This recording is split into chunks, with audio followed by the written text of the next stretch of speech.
औज़ुबिल्लाहि मिनश्शैतानिर्रजीम बिस्मिल्लाहिर्रहमानिर्रहीम अस्सलाम वालेकुम। मेरा आज का टॉपिक है एंजाइटी डिसऑर्डर्स। उर्दू में इसे कहते हैं घबराहट की बीमारी। एक्चुअली एंजाइटी क्या होती है, हम इसे कह सकते हैं physical and psychological manifestations of fear. इन खौफ की वजह से जो हमारे साइकोलॉजिकल और फिज़िकली जो चेंजेस आती है बॉडी में और जहन में, उसको हम एंजाइटी कहते हैं। ठीक है, तो ये उसे उर्दू में हम कहते हैं घबराहट की बीमारी। ठीक है, इसमें ये डिप्रेशन और एंजाइटी डिसऑर्डर को थोड़ा सा फ़र्क ये समझें कि डिप्रेशन के अंदर जो सिम्टम्स होते हैं वो लॉस की वजह से होता है। यानी माजी में कोई आपको बड़ा लॉस हो गया, फाइनेंशियल लॉस हो गया या कोई आपसे अलग अलग अलग हो गया, तो उसकी वजह से जो लॉस है उसकी वजह से आपको डिप्रेशन के सारे सिम्टम्स होते हैं, उदासी, मायूसी, रोना आना।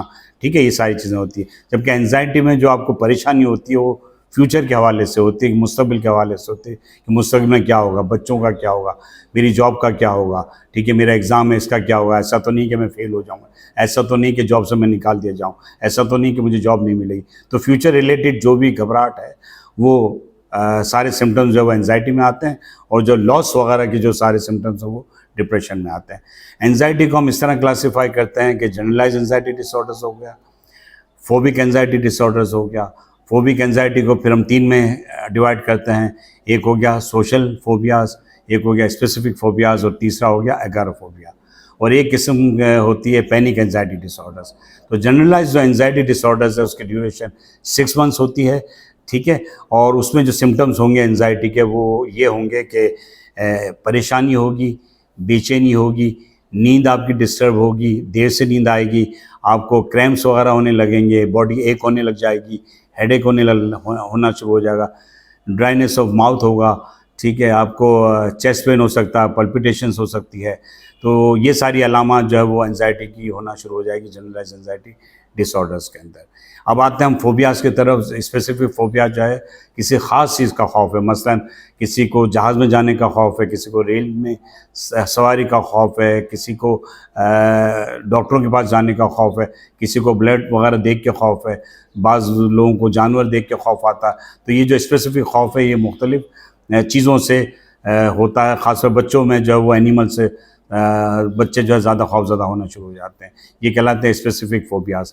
दूसरा होता है सोशल फोबिया। सोशल फोबिया में ये होता है कि अगर कोई ज़्यादा लोगों में स्पीच वगैरह कर रहा हो और उसे लग रहा हो कि ज़्यादा लोग उससे देख रहे हैं और क्रिटिकली एसेस कर रहे हैं, क्रिटिकली इवेल्युएट कर रहे हैं, तो फिर उसको सोशल एंजाइटी शुरू हो जाएगी। जैसे मुझे ऐसा लगने लग जाए कि सारे लोग मुझे देख रहे हैं और मुझे इवेल्युएट कर रहे हैं कि मैं कैसे बोल रहा हूँ, कैसे चल रहा हूँ, कैसे बिहेव कर रहा हूँ, तो फिर मुझे एंजाइटी होने लग जाएगी, जिसके अंदर ट्रेमर्स वगैरह भी हो सकते हैं, स्वेटिंग हो सकती है, पसीना आ सकता है, हेडेक हो सकता है, परेशानी हो सकती है, बेचैनी हो सकती है। सारी अलामात सोशल फोबिया में हो सकती है। फिर एक होता है एगारोफोबिया।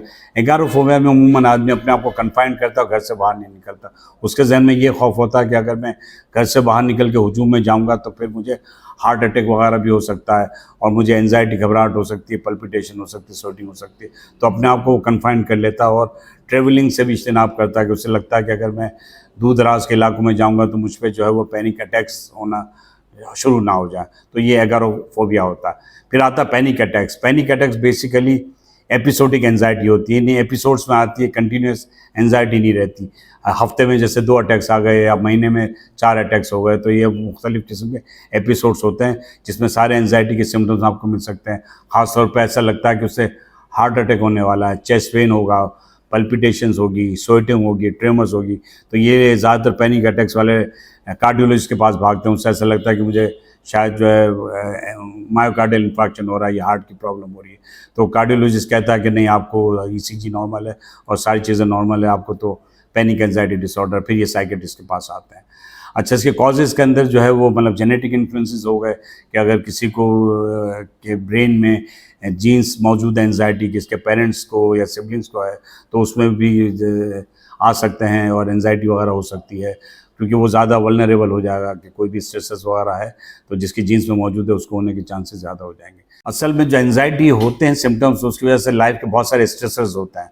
ठीक है। बहुत सारे स्ट्रेसेस में सबसे बड़ा स्ट्रेस तो आपका तो फाइनेंशियल स्ट्रेस है कि अगर माली बहरान का शिकार है, माली तौर पर दबाव का शिकार है, उसकी वजह से एंजाइटी हो सकती है।